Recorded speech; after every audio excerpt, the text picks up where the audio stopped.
Well, Bill, let me ask you this. You know, over the years, the whole technology thing has just changed the house so much, you know, with wireless and all of the cordless tools and everything like that. And you have all kind of different aspects of technology here. What are some of your favorite gadgets that you have at the Bill Nye house? Oh, well, we love our solar panels. Solar panels are nothing but fun, and we love our solar hot water system. Now, here's a mystery. Okay.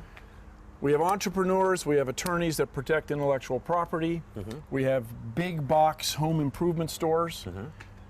We should have readily available, standardized solar hot water systems. I agree.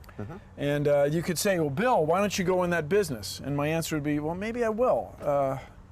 It just seems like such a no-goalie situation. You know? Right. So if you step back here, you can see just a glimpse of my solar hot water collector. And the technology is a big flat box made of aluminum, and I went for the high-end one. Right.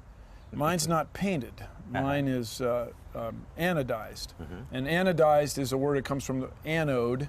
So you put the aluminum on the anode, and the surface becomes impregnated with aluminum oxide, which is a ceramic material. And everybody, you've all got anodized stuff in your life. It's just very tough. It stays black kind of forever.